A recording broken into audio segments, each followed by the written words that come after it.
Hi, friends. This is Erin Palmer. I am one of the co-founders and co-hosts of Neuromoms Collective and Lights On. And today we are picking up with part 2 of our interview with my son Dallas, talking about his traumatic brain injury and his very challenging road to recovery over the last 4 years. If you didn't listen to part 1, definitely encourage you to do that because the story is kind of unbelievable, though it's all true. So go back, listen to part 1, join us for part 2, and then there'll be a part 3 that will just make you go, this world has some really delightful things. Thank you for being part of our journey. So you start to get better and things are going fairly well at Arizona. How was your mental health at that point? It's really bad. Just depression, suicidal ideations. It's a lot. It's a struggle. Dark times, really hard times, but it's been better in California, Palo Alto, California. It's shaping to be better. In Florida, that all went away. Yeah, it's went away. But the dark time,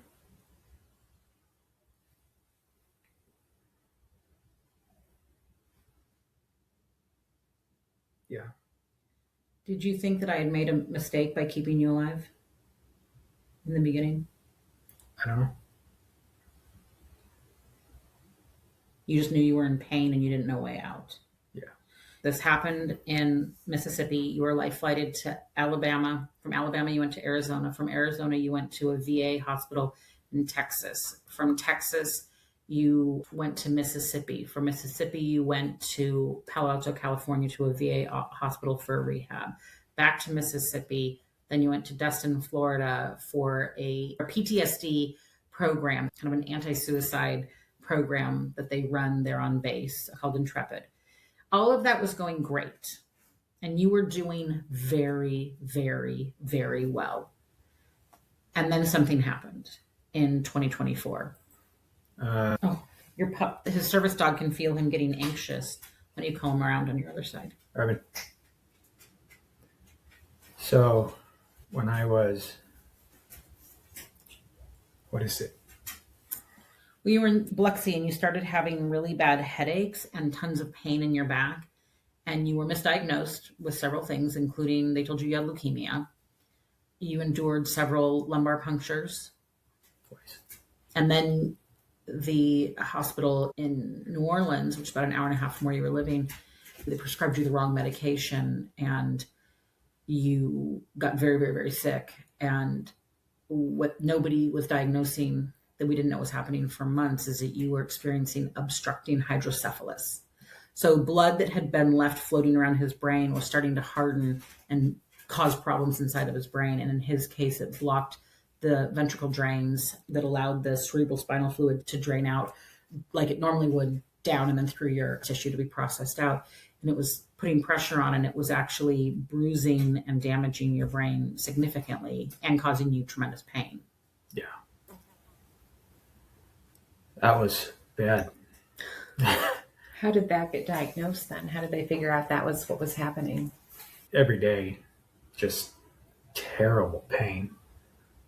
I wake up, my back is in pain, my head, Your temple. was in pain, like migraines. And the kind of pain that like he was vomiting from migraines. It wasn't discomfort, it was excruciating pain. Mm-hmm. When I was like in the ambulance, I got 3, what's that? The Morphine? morphine, and he said, that's it. And then That wasn't even dulling the pain, the morphine. So they tried a bunch of stuff and eventually gave him some ketamine, which that did the trick and made you hilarious. You wound up back in the hospital after you had, and we didn't know what was happening, but you were having hallucinations. You were having just unreasonable confusion. You went into the bathroom one time and you weren't sure which part of the bathroom was the toilet. Yeah, I remember that. It was bad. And you were really frightened because you knew something was wrong. That's, I think, the third day. I was like, the peeing starts, and I was like, well, that's Not the toilet. yeah.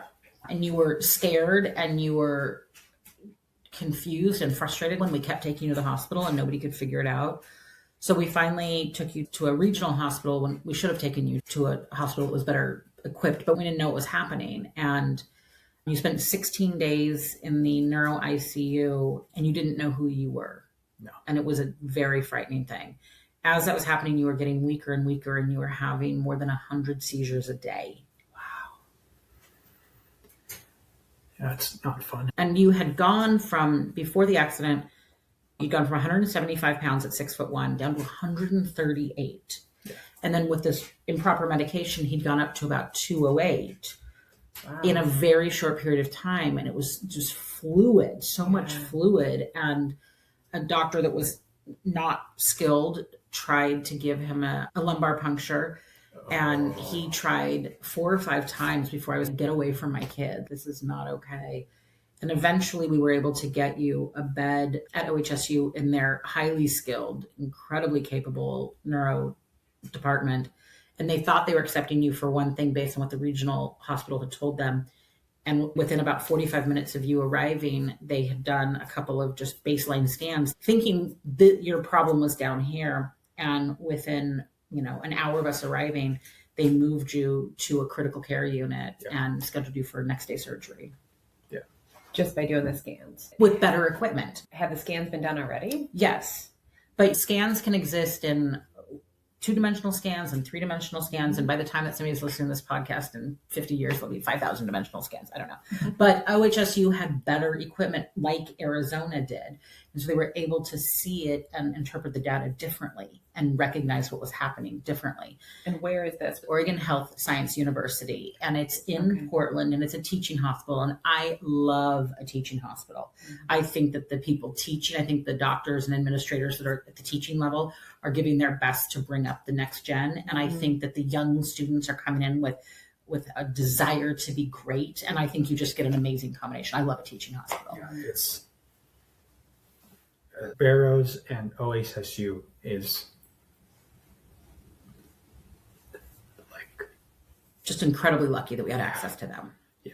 So you were there and you were trapped in what they called neuro jail because you had external ventricle drains draining the cerebral spinal fluid out into bags. He couldn't ever lay down or sit completely up. So for it's like 30 days that you had to sit at an angle. Oh. Yeah. And he couldn't leave that portion of the hospital because he couldn't be out and about, perhaps with people that had communicable diseases, that kind of thing, because he had open incisions to his brain. And you were losing sense of time. Your circadian rhythm was totally off. Yeah. Losing sense of time, and you were getting more and more depressed because we thought you were over this. We thought you were like, and your speech was back to about 90%. You were walking 3 miles a day. You were crushing it. Life was good again. It wasn't perfect, but it was good. And then you went all the way back to 0.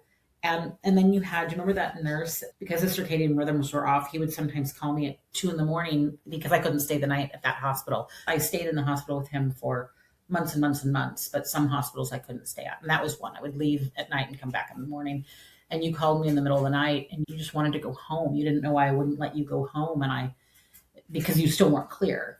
So I called the nursing station very early in the morning before the sunrise. And I said, can you please take him out of his room so that he can see something? I know he's not supposed to be in the hospital, but nobody's there.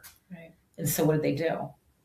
We went to the spot and see the sunrise. You got to go to the rooftop of part of the hospital to watch the sunrise over Mount Hood and over Portland, which is beautiful. And it's number one, like it's up there.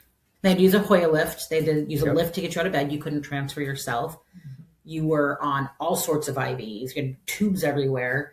And they had to lift you and get you into this very massive chair and strap you in for safety. You couldn't regulate your body temperature, so you just were covered in blankets. And then she took you on an adventure around the hospital. It was like 5 a.m.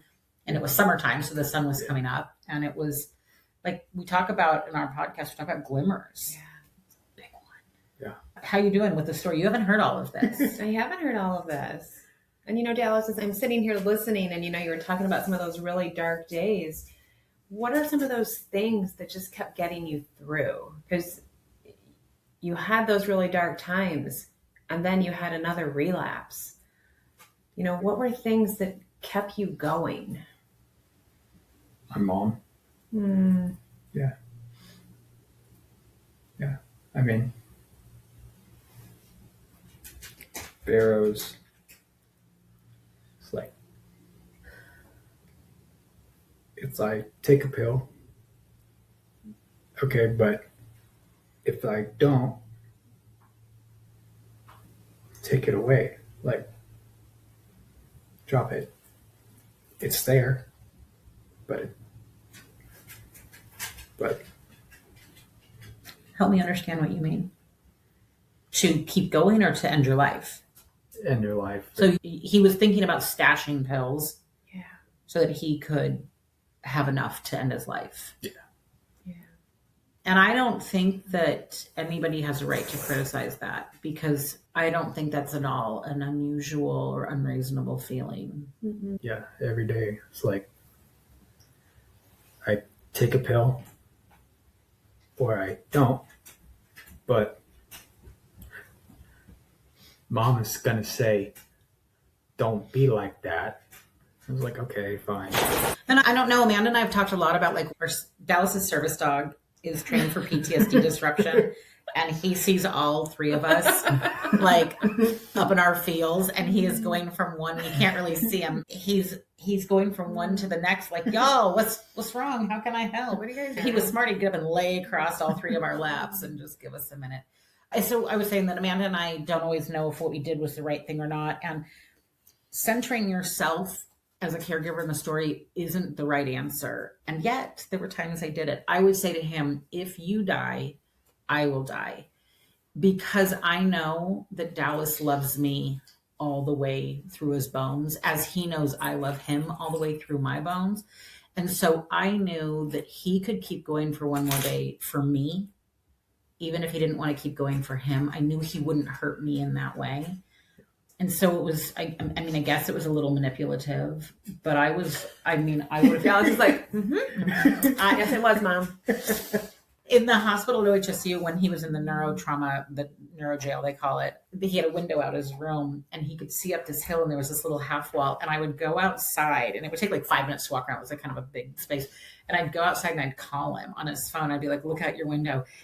And people, I was just out where the main street is, like hundreds of cars are going by, and I would be dancing behind the wall. And I would do that thing where you walk and you pretend like you go downstairs, and I would dance, and I would do like gymnastics, routines for him. And I'm no gymnast, anything.